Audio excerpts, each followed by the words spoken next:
una via di passaggio tra il nord e il sud delle Alpi frequentata da guerrieri e pellegrini. Nell'estremo nord-est d'Italia, a pochi chilometri dall'attuale confine con l'Austria, nella regione del Veneto, dove la provincia di Belluno ospita parte delle Dolomiti, patrimonio dell'UNESCO, sorge il sito di Lagole.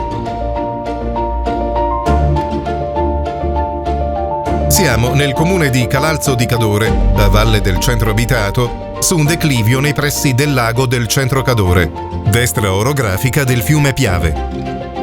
La zona è esposta al sole e protetta dai venti, per questo motivo gode di un ottimo clima rispetto alle vicine località.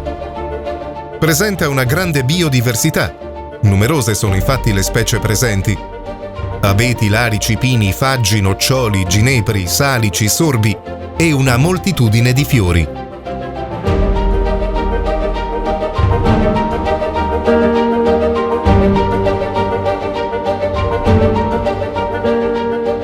La caratteristica fondamentale del sito è costituita dalle numerose sorgenti di acque minerali, comprese in un'area del diametro di un centinaio di metri.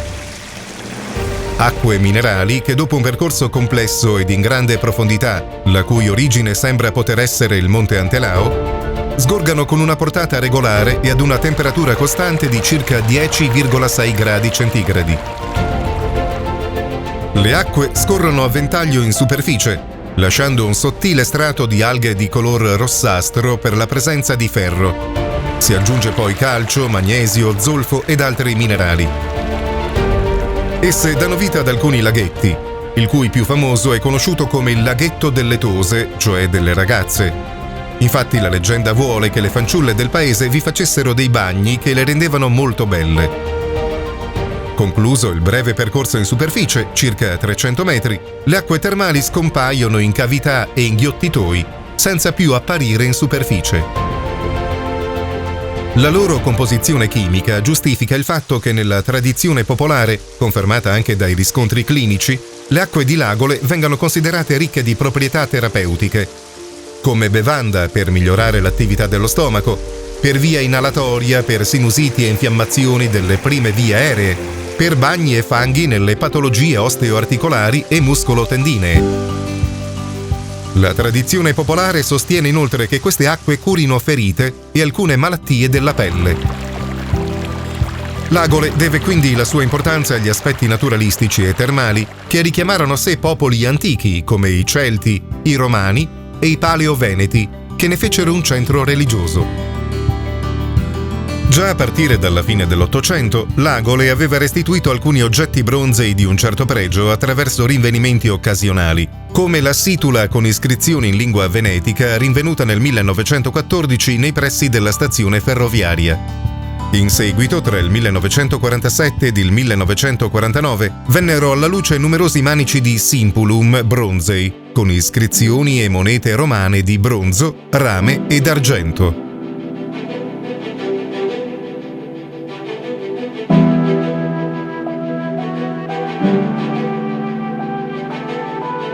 Successivamente sono stati ritrovati alcuni bronzetti con figurazioni animali e di guerrieri, manici di simpulum, lamine, vari manufatti e monete.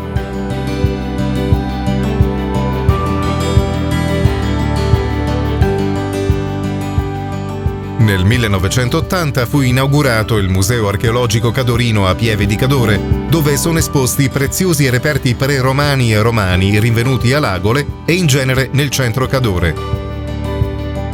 Nella totalità si contano circa 1000 oggetti, divisi per tipologia e corredati di utili pannelli esplicativi. Manici di simpula, lamine votive, brocchetta di bronzo, tazze, fibule, elmo, forchettoni, chiodi, tintinnabula, situla, statuine di guerrieri, eccetera.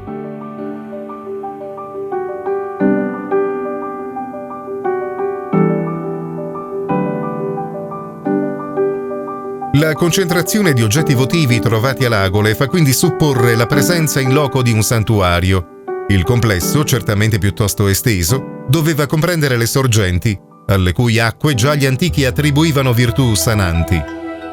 A tutt'oggi risulta difficile stabilire con esattezza le caratteristiche della divinità adorata nel santuario, nota con l'appellativo di Trumusiate. Su Lagole aleggia infine la leggenda delle Anguane, comunemente ad altre zone dell'area alpina, magari con nomi leggermente variati.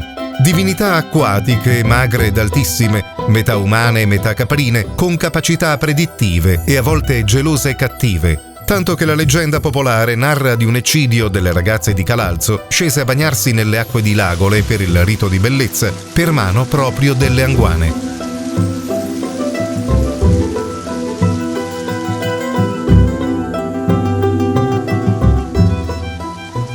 Nulla è cambiato in questo luogo di straordinaria bellezza naturale, valorizzato da recenti interventi di recupero ambientale e di risanamento. Un luogo di pace che stimola anche la nostra spiritualità.